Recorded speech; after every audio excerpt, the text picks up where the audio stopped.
there's already an unprecedented humanitarian catastrophe in Gaza, and almost 1.5 million people are jammed into Rafah, a place which is designed to accommodate about 300,000 people. Most of the civilian infrastructure across Gaza has been destroyed: hospitals, sanitation, water supplies, food supplies. 30,000 people have been killed. Most of people in Gaza have been displaced, and half of the buildings have been destroyed or damaged. So, regardless of the warning that Israel has given or whatever plans it might have for evacuations, there is no safe place in humane conditions for people to move to in Gaza at the moment. Yeah. Israel has repeatedly said it will destroy Hamas. With your understanding of counterterrorism, do you believe that is even possible? I don't think it's possible because Hamas is a broad-based political movement. It's also the government, and although its fighters have undoubtedly committed all kinds of serious international crimes, including the continuing hostage-taking of innocent Israeli civilians, it's got deep roots in Palestinian society as a movement of resistance to the Israeli occupation, which has been going on for over 50 years now. So there needs to be a political solution. The UN Secretary General is absolutely right that Hamas did not rise in a vacuum, and those underlying political conditions that have been lingering for over 50 years need to be solved once and forever. Yeah, it is so difficult, in discussing this issue to separate Hamas from Palestinians.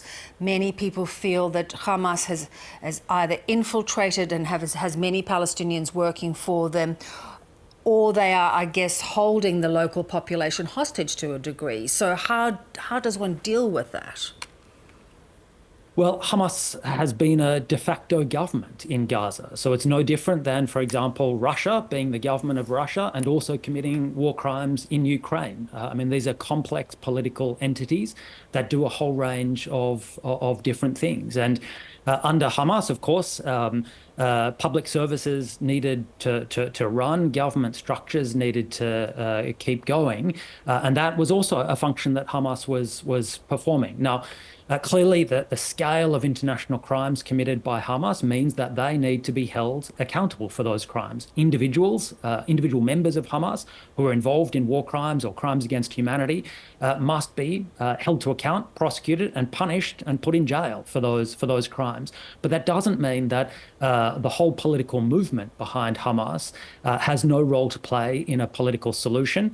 Just as in any other armed conflict around the world, there is usually some kind of political solution to bring about a transition from violence to peace.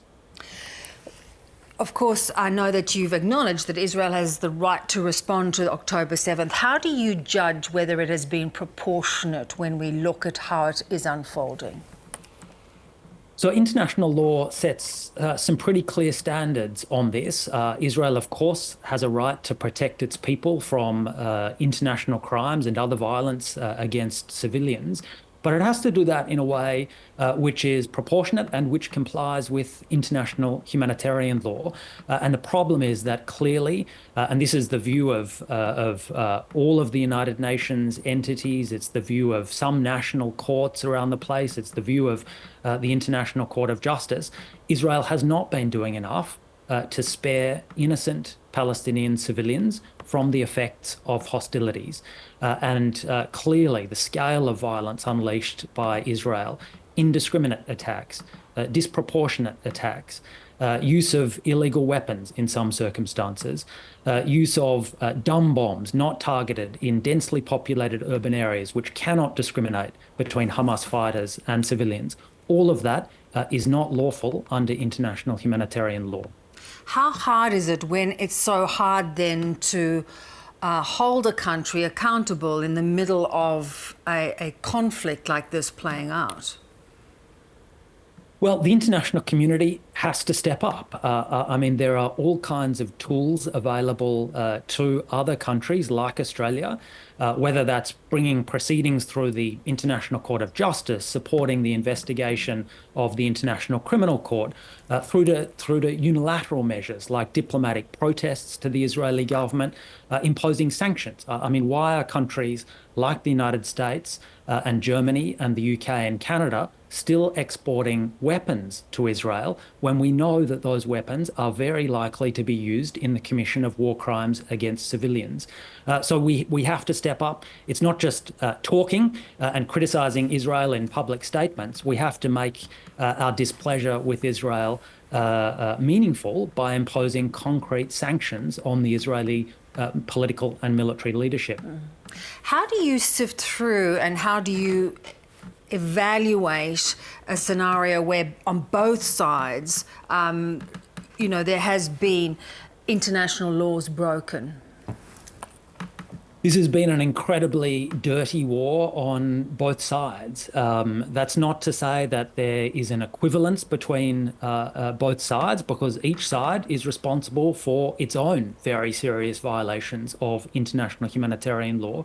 That's why we need independent investigations by independent, impartial international bodies, by bodies like the International Criminal Court, which is currently conducting an investigation. It's why all states, including their own intelligence and law enforcement agencies, and that includes here in Australia, should cooperate with the International Criminal Court. If any country has evidence of the kinds of violations that any of the parties have been committing, they should share that information with the International Court so that it can build a full picture of who is responsible for these crimes on both sides. You talk about a negotiated settlement which needs to happen. Israel has made it clear it will not deal with Hamas, that Hamas cannot be at the table. How do you see a suitable solution being found? Well, it's not just that Israel won't deal with Hamas. I mean, Israel will not accept a Palestinian state either, which, by the way, is what the vast majority of the international community has been calling for many decades, and which has been continually thwarted, not only by Israel, I mean, by the other side at times as well.